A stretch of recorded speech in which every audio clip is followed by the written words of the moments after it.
If you feel dizzy all the time, even when you're lying down, there's something wrong. And in this video, we're going to get to the bottom of why that is. Vertigo is a sensation that you are spinning, or your surroundings are spinning.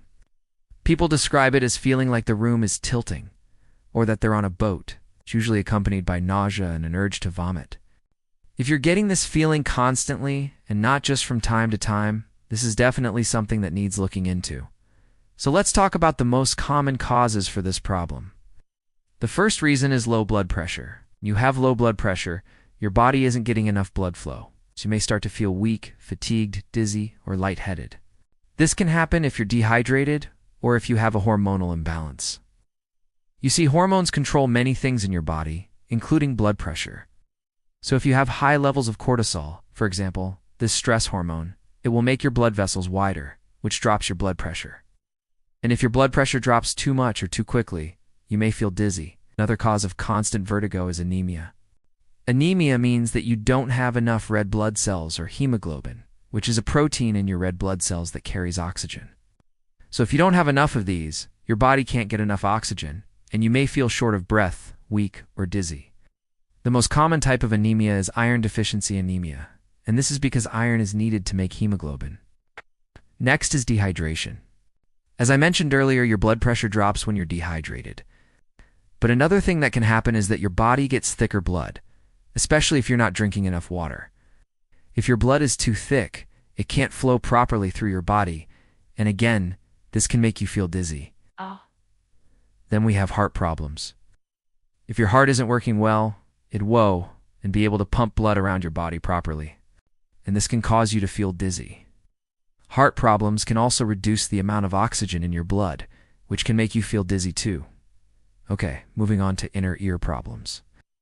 These are actually very common, and the most common inner ear problem that causes vertigo is benign paroxysmal positional vertigo, which I'll call BPPV. This is where there's a buildup of calcium crystals in your inner ear, and these crystals are floating in fluid, and they get stuck in the wrong place. When this happens, it triggers vertigo. Now, other types of vertigo include Meniere's disease and vestibular neuritis. And then we have central vertigo, which is caused by a problem with your brainstem. Now, your brainstem controls your balance and coordination, and it receives signals from your inner ear. So if there's a problem with the connections between your brainstem and your inner ear, you may feel dizzy. Now we've covered the main causes. Let's look at the symptoms.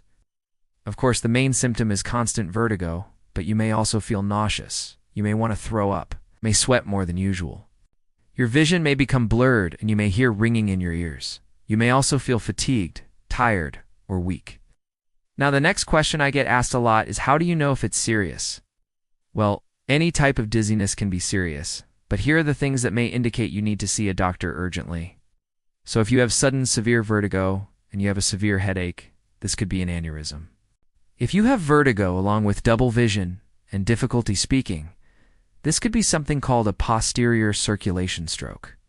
If you have vertigo and you also have numbness or weakness on one side of your body, this could also be a stroke. So now you know what's causing your dizziness, and you know when to see a doctor about it. Let's talk about how to stop feeling dizzy all the time. Well, no. 1. If you're dehydrated, drink more water. But don't just drink water, you want to drink electrolyte powder in your water. Electrolytes help to balance out your pH, and they maintain your blood pressure. So a good electrolyte powder should contain potassium, magnesium, a little bit of calcium, a small amount of zinc and trace minerals. No, to treat your anemia. So I mentioned the most common type of anemia is iron deficiency anemia. So take an iron supplement every day. But I always recommend taking a whole food complex of vitamins and minerals rather than taking isolated minerals. Also, if you have low stomach acid, take some apple cider vinegar and a glass of water before you eat. This will help to release the iron from your food. If you don't have low stomach acid, you may have a bacteria overgrowth in your gut, which is preventing you from absorbing the iron. In this case, you need a good probiotic. If you're a woman, you may be low in iron because you're menstruating. So another thing you can do is take a nutritional yeast supplement. This is loaded with iron. You can use it in cooking, and nutritional yeast tastes really nice. It has a cheesy flavor. Okay, next, manage your blood pressure. If you have hypertension, take steps to reduce your blood pressure. And one of the best ways to do this is to lower your cortisol. See, cortisol is a stress hormone and it makes your blood pressure go up. So learn how to manage your stress levels. Go for long walks, meditate, listen to music, take a hot bath, drink peppermint tea or lemon balm tea. Do whatever you need to do to bring down your cortisol. Another way to reduce your blood pressure is to increase nitric oxide in your body. And the best way to do this is to take a supplement called L-citrulline. This is a precursor to nitric oxide. So take L-citrulline, or you can also take beetroot powder. This is another way to increase nitric oxide. If you have heart problems, you need to work on repairing your heart.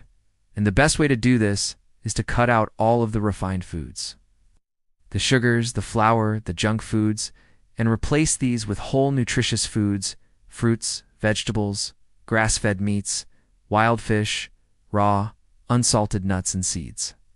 If you have a BPPV diagnosis, then you probably already know that the best treatment is called a vestibulotomy maneuver.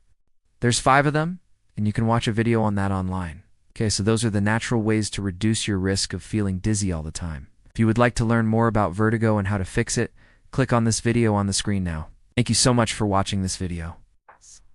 As always, I wish you great health, wealth, and happiness.